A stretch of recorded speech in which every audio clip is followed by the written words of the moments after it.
Salut très chers abonnés et bienvenue sur notre chaîne Éclatube.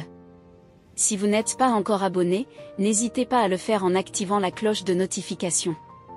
Découvrons la biographie du président Eyadema. Issu d'une famille paysanne protestante, Étienne Eyadema, ses deux prénoms, sous lesquels il se fait appeler jusqu'en 1974, avant finalement d'escamoter le prénom chrétien Étienne.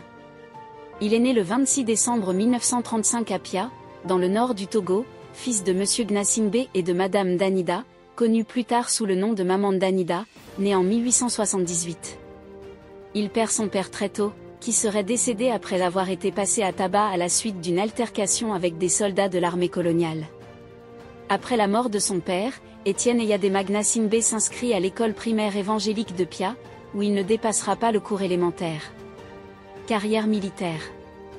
Après avoir travaillé comme métayer chez un agriculteur de Kaboussara, en pays Bassar à l'ouest de Kara, Étienne Eyadema Gnassingbé part pour Ouida au Dahomey, actuel Bénin, où il se fait recruter dans les rangs de l'armée coloniale française en 1954. Envoyé en Indochine puis en Algérie. À la suite de l'indépendance politique du Togo et à la fin de la guerre d'Algérie, Étienne Eyadema Gnassingbé et d'autres combattants indigènes de l'armée coloniale sont démobilisés et rentrent dans leur pays d'origine, nouvellement indépendant en 1962. Le coup d'État de 1963. Voir les articles détaillés politiques du Togo et coup d'État de 1963 au Togo. Contrairement aux autres États qui ont incorporé les démobilisés de l'armée coloniale dans les toutes nouvelles armées nationales, le Togo a refusé d'incorporer les démobilisés dans la gendarmerie nationale togolaise, officiellement pour des raisons budgétaires. À l'époque, la gendarmerie comptait 300 hommes et une seule caserne à Lomé, sous le commandement du commandant Georges Métrier, gendarme français envoyé au Togo comme coopérant et conseiller militaire du chef de l'État togolais. En janvier 1963, Étienne Eyadema Gnassingbé participe activement à l'assassinat de Sylvanus Olympio, premier président du Togo depuis l'indépendance en 1960. Il revendiquera dans la presse cet assassinat. Rejoignant l'armée togolaise, il devient le 1er novembre 1965 chef d'état-major des armées avec le grade de lieutenant-colonel. Le 13 janvier 1967, Étienne Eyadema Gnassingbé renverse Nicolas Grunitzky, second président de la République et prend le pouvoir.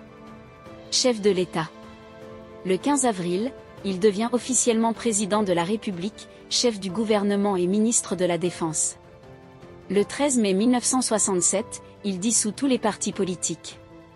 En 1969, il fonde le Rassemblement du peuple togolais, RPT, le parti unique du pays.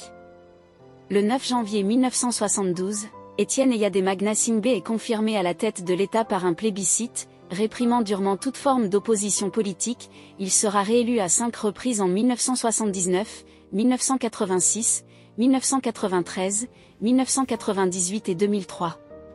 Le 13 janvier 1980 est proclamée la Troisième République. En août 1982, il accueille le pape Jean-Paul II lors de sa visite au Togo. Le 23 septembre 1986, à la suite de l'attaque d'un commando à Lomé, les autorités mettent en cause le Ghana et le Burkina Faso qui démentent. Le président Eyadema Gnassingbé, en vertu des accords militaires franco-togolais, demande l'aide militaire de la France. Des soldats français débarquent à Lomé. De la répression au multipartisme. En 1990, des grèves et des manifestations secouent le pays. En octobre 1990, l'armée disperse par la force une manifestation de soutien à de jeunes opposants. Les troubles politiques et sociaux au début des années 1990 ont fait plusieurs centaines de morts. En avril 1991, Gnassingbé Eyadema est obligé d'instaurer le multipartisme, à la suite des pressions du président français François Mitterrand. Du 8 juillet au 28 août 1991, se tient une « conférence nationale », qui opte pour la mise en place d'un régime semi-présidentiel, institue un Haut Conseil de la République, HCR, et impose la nomination d'un Premier ministre. Des tensions persistantes. En décembre 1991, à Lomé, les chars tirent sur les bureaux du chef de gouvernement. Eyadema Gnassingbé récupère alors toutes ses prérogatives. Il fait adopter une nouvelle constitution le 27 septembre 1992.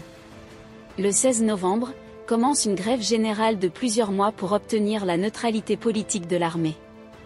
Le 25 janvier 1993, La police tire sur une manifestation de l'opposition à Lomé, au moins 16 morts, source médicale, plus de 50 selon l'opposition. La communauté européenne suspend sa coopération. Le 25 mars 1993, Gnassingbé Eyadema échappe à une attaque lancée contre sa résidence officielle. Il avait déjà été l'objet de plusieurs attentats ou de complots. Scrutin de 1998 et 1999, une domination toujours écrasante. Le 21 juin 1998, il est réélu lors d'un scrutin contesté par l'opposition, et mis en doute par de nombreux observateurs européens, qui revendiquent la victoire pour le candidat de l'Union des forces de changement, UFC, Gilles-Christ Olympio. Le 21 mars 1999, le Rassemblement du peuple togolais, RPT, du président Gnassingbé remporte la quasi-totalité des sièges du Parlement lors de législatives boycottées par l'opposition. En juillet, Eyadema Gnassingbé s'engage à quitter le pouvoir en 2003 à la fin de son mandat. Un accord est signé entre le pouvoir et l'opposition qui prévoit de nouvelles élections législatives. Plusieurs fois repoussées, elles auront lieu en 2002. Les organisations de défense des droits de l'homme, tant togolaises qu'internationales, ont régulièrement dénoncé les atteintes aux droits de l'homme commises par le régime de Eyadema Gnassingbé. Le 5 mai 1999, Amnesty International, dans un rapport intitulé « Le règne de la terreur », accuse le pouvoir d'avoir exécuté des centaines de personnes et jeté leurs corps à la mer après la proclamation des résultats de l'élection de 1998. En juin 2004, la Fédération internationale des droits de l'homme, FID, accable le régime dans un rapport intitulé « Togo, l'arbitraire comme norme et 37 ans de dictature », où elle dénonce « la torture systématique dans les commissariats en toute impunité, la justice aux ordres du pouvoir, les prisons surpeuplées et les élections truquées ». François Barazé de Lanurien, ancien de la 33e Waffen Grenadier Division de la SS Charlemagne, fut l'un de ses conseillers. Succession. Alors que la Constitution prévoit que le président de l'Assemblée nationale doit assurer l'intérim jusqu'à la tenue de nouvelles élections, 60 jours après le décès du président en exercice, l'armée togolaise prend le pouvoir à la mort de Eyadema Gnassingbé, prétextant que le président de l'Assemblée nationale n'est pas présent dans le pays.